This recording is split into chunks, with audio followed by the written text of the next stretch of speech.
मतलब कि इस दुनिया में कौन किसी का होता है, धोखा वही देता है जिस पर सबसे ज्यादा भरोसा होता है। राधे राधे, जय श्री राम। आप सभी का स्वागत है हमारे इस चैनल पर जिसका नाम है मूव ऑन इन लाइफ। तो आप सोच रहे होंगे कि आज जो ये हमने शायरी बोली है तो उसका अर्थ क्या है। तो आज मैं आपको बहुत ही एक अच्छी कहानी सुनाने जा रहा हूं जिससे आपको पता चलेगा कि जीवन में जो आया है ना मनुष्य, वो जो कर्म खुद करता है वही उसके साथ जाते हैं।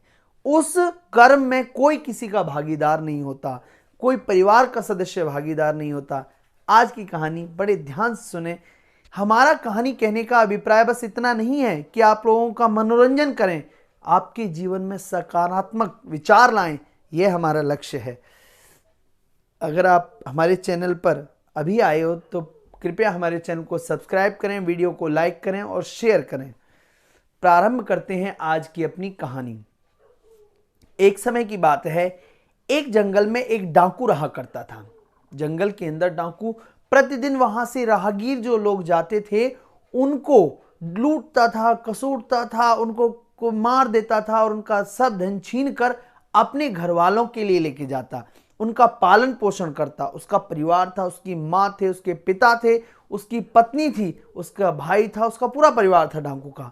तो वो डाकू प्रतिदिन लूट खसोट के ले जाता। घर से तो आता तैयार होके, लेकिन जैसे ही वो बाहर जाता जंगल में जाकर डाकू का रूप धारण करके लोगों को मार काट कर धन ले जाता था। तो ऐसे ही समय बीतता गया, चलता रहा, समय बीतता जा रहा था। और हुआ क्या कि जैसे ही एक दिन भगवान ने उसको एक ऋषि का रूप धारण करके दर्शन दिए, एक संत का रूप धारण करके दर्शन दिए। और जैसे ही उस जंगल में से निकलने लगे, जिस जंगल में वो डाकू रहा करता था, तो वहां से निकलने लगे तो साधु को देखकर अपनी छुरी निकाल ली डाकू ने। और डाकू ने छुरी निकाल ली और बोला, बोल बाबा तेरे पास क्या है, दे मुझे। आज मुझे सुबह से कोई भी यात्री नहीं मिला है, कुछ नहीं मिला है मुझे, और तू मुझे जो तेरी झोली में है वो दे दे। तो महात्मा थे, भगवान थे वो बोले कि मेरे पास बेटा कुछ नहीं है इस झोली में, क्या चाहता है तू, बोल तुझे क्या चाहिए। मेरे पास कुछ भी नहीं है, ये देख झोली। बोले नहीं, इस झोली में जो भी है मुझे दे, मेरे बच्चे भूखे हैं, मेरे परिवार भूखा है, उनके लिए मुझे भोजन लेके जाना है और मुझे दे तू, इसमें जो भी है दे दे, मुझे तो ले जाना है। बोले अच्छा बेटा, तू ये बताइए जो लोगों को मारता है, लूटता है लोगों को, तू क्यों करता है ऐसा। बोला मैं अपने परिवार को पालने के लिए करता हूं। तुझे पता है ये पाप है, लोगों की हत्या करना, लोगों को मारना पीटना, लोगों का अत्याचार करना लोगों के ऊपर, ये पाप है, तुझे पता है। वो कहता है कि हाँ मुझे पता है, लेकिन मैं अपने परिवार के पालन पोषण के लिए यह कार्य करता हूं। तो महाराज जो महात्मा थे, भगवान थे, वो कहने लगे कि अच्छा एक बात बता, ये जो पाप कर्म है इसमें सारा परिवार तेरा भागीदार होगा। बोले बिल्कुल होगा महाराज, क्यों नहीं होगा। जो मेरे ले जाया हुआ अन्न खाते हैं, पाप से कमाया हुआ जो अन्न है उसको वो लोग खाते हैं, तो मेरे पाप में भी भागीदार वो बराबर के होंगे। तो महात्मा बोले कि जा, आज तुझे मैं एक ऐसी चीज देके जाऊंगा कि जिंदगी में कभी भी तुझे दोबारा कभी चोरी करने की, डाका डालने की जरूरत नहीं पड़ेगी। तो बोला महाराज तो बड़ी अच्छी बात है, लाओ दीजिए। महात्मा बोले लेकिन तुझे मेरे एक प्रश्न का उत्तर देना पड़ेगा। बोले हाँ जी पूछिए। तो वो कहते हैं महात्मा कहते हैं कि तू अपने घर पे जा और अपने परिवार के सदस्यों से ये पूछ कर आ कि जो ये मैं पाप कर्म करता हूं इसमें आप सभी भागीदार हो या नहीं। बोला इतनी सी बात, मैं पूछ के आता हूं। जैसे ही वो मुड़ा, वो डाकू जैसे ही मुड़ा तो उसकी बुद्धि में एक बात आई। वो सोचने लगा कि कहीं ये महात्मा जो है मुझे पागल तो नहीं बना रहा, मूर्ख तो नहीं बना रहा मुझे, क्योंकि कहीं मैं घर की तरफ जाऊं और ये पीछे से भाग जाए, ऐसा तो नहीं सोच रहा, ऐसा तो नहीं मुझे मूर्ख बना रहा हो कहीं। तो ये विचार आया उस डाकू के अंदर, तो वापिस मुड़ा और बोला महात्मा मैं पागल नहीं हूं, मैं जाऊं घर और तू भाग जाए यहां से, तेरी झोली में जो है वो भी नहीं ले पाऊंगा मैं तो।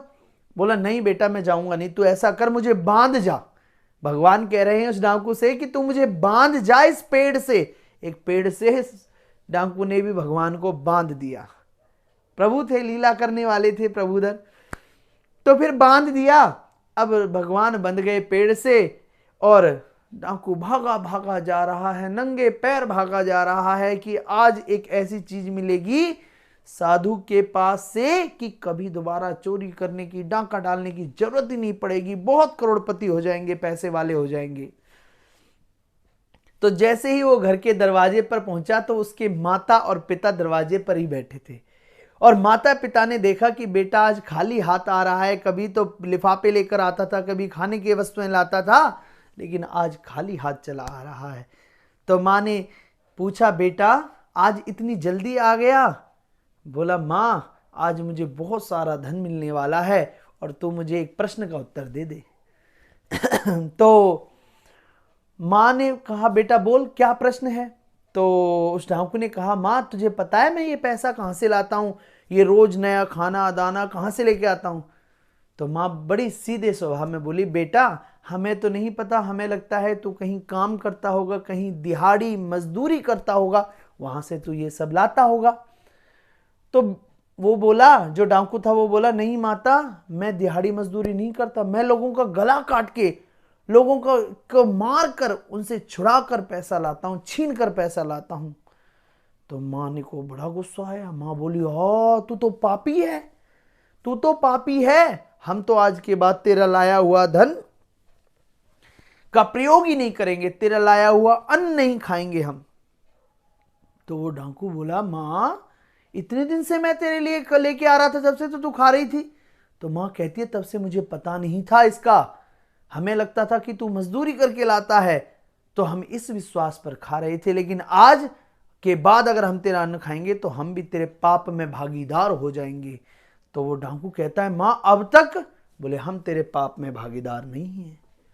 जैसे ही माता पिता दोनों ने यही बात कही तो उस डाकू के कान खड़े हो गए। वो तो संत की बात याद करने लगा कि संत ने कहा है, महाराज ने कहा है कि वही बात कि भाई कोई भागीदार कौन कौन है पता करके आ। चलो उसने सोचा, माँ बाप तो भागीदार है नहीं, लेकिन पत्नी के पास तो जाऊं, पत्नी तो भागीदार होगी। पत्नी को जाकर बताया, सारी बात समझाई। तो पत्नी ने कहा, पतिदेव मेरी बात सुनिए, आप मेरे स्वामी हो, लेकिन आप वो बात याद कीजिए जब हमारे साथ फेरे हुए थे तो उस समय ब्राह्मण देवता ने कहा था कि अगर आप कोई पुण्य कर्म करते हो, पति कोई पुण्य कर्म करता है तो उसमें पत्नी आधे की भागीदार होती है, और अगर पति कोई पाप कर्म करता है तो उसमें भागीदार नहीं होती है। तो कहते हैं, महाराज मैं आपके पाप में भागीदार नहीं हूं, आप धन कमा कर लाते हो, मैं अपना घर चलाती हूं, परिवार का पालन पोषण करती हूं, उसका भोजन बनाती हूं, बाकी मुझे नहीं पता कुछ भी, और मैं उसमें भागीदार नहीं हूं। जैसे ही डाकू ने सुना तो उसके तो आंख नेत्र खुल गए कि इस पाप की गठरी को तो मैं अकेला उठाऊंगा, मैंने कितने लोगों की हत्याएं कर दी, कितना छल कपट किया, लोगों का धन मार लिया, लोगों के साथ छल कपट करके। तो बड़ा दुखी हुआ, रोने लगा, और एकदम याद आया कि मैं तो महात्मा को बांध कर आया हूं, वहां पेड़ से भागा भागा जा रहा है, आंखों से आंसुओं की धारा, पैरों से खून निकल रहा है, लेकिन भागा जा रहा है, वापस भागा जा रहा है। जंगल में पहुंच गया और महात्मा जी भगवान थे, वो तो वहीं खड़े थे। खोल दिया, चरणों में रोने लगा, महाराज मुझे क्षमा कर दीजिए, प्रभु मुझे क्षमा कीजिए, मेरे इस पाप की गठरी में तो कोई भागीदार नहीं है, सब मना कर गए। तो महात्मा जी कहते हैं, बेटा हमने तभी तो तुझे कहा था कि ये गठरी तो तुझे खुद को ही उठानी पड़ेगी, खुद अकेले को उठानी पड़ेगी। तो परिवार को इकट्ठा करने के लिए, परिवार को सुख देने के लिए कहीं आप ऐसा तो नहीं कर रहे, क्योंकि ये गठरी तो अकेले को ही उठानी पड़ेगी। इसलिए कर्तव्य कर्मों को करते रहें, गृहस्थ को चलाते रहें, लेकिन मेहनत से अपनी कर्तव्य कर्मों को उतना ही करें जितना आटे में नमक की बराबर। ज्यादा गठरी भरोगे तो उसको उठाई नहीं जाएगी, और वो अकेले को ही उठानी है। जो जैसा कर्म खुद करेगा वो अपने लिए ही करेगा और खुद को ही उठाना है, इस बात को याद रखें, और तब कर्तव्य कर्मों को करें। भगवान से प्रार्थना करें कि भगवान अगर मेरा पुत्र के रूप में जन्म हुआ है तो मैं अपने माता पिता की सेवा करूं, अगर मैं एक पति हूं तो अपने परिवार का, बच्चों का पालन पोषण सही तरीके से करूं। बस इतना ही ठाकुर जी दें, और ज्यादा अगर उठाओगे तो बड़ी गठड़ी हो जाएगी पाप की, और वो उठाना बहुत भारी हो जाएगा। तो इस बात को ध्यान रखें, और अगर आपको हमारी वीडियो अच्छी लगी हो तो चैनल को सब्सक्राइब करें, वीडियो को लाइक करें, शेयर करें, क्योंकि आपके साथ के बिना कुछ भी नहीं है। और एक और नई कहानी के साथ आपको कल मिलते हैं। जय जय श्री राधे, जय जय श्री